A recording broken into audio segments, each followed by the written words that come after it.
Joining me now from Coventry in the UK is Sarah Richardson. She is an associate professor of history at the University of Warwick. Sarah, good to have you on the show.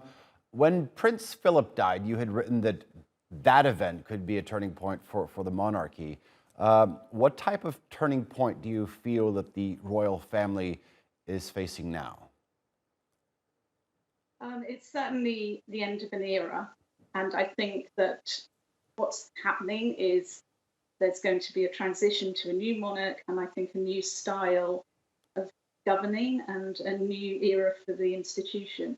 So it's a really transformational moment, I think, for the country and for the institutions, not only of the monarchy, but also Parliament and the country more widely. Talk to us about the value of a monarchy, an institution that is all about stability, it's all about continuity, in a democracy like the UK. So to put it in perspective, during the Queen's reign, there have been 15 different prime ministers. And so that gives you an indication of the amount of change there is in the political scene. Whereas the Queen, as head of state, has been in that position for 7 decades, or was in that position for 7 decades. And so symbolically, it's really important, but also at times of crisis, most recently during the pandemic, for example, the monarchy offers an alternative to politicians, an alternative voice, an alternative sort of comfort to the nation. A way of raising morale in a way that sort of elected politicians can't.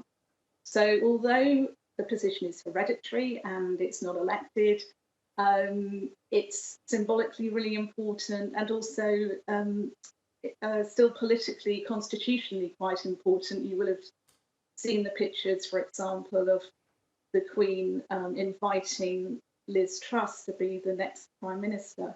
So the monarchy still has a role in democracy. I want to talk to you about some of the things that you just mentioned. You mentioned crises. The country is being put through a test. You mentioned the coronavirus crisis, but you have inflation, an energy crisis, a very newly appointed prime minister, as you just mentioned. And Brexit has tested the unity of the kingdom. How do you think the new king, King Charles III's reign, will affect all this? Well, as I've said, I think it's important. Often the country turns in a moment of crisis to the monarch. It's important for morale, the number of visits, the comfort that the royal family give in statements or being visible. It's really, really important for morale.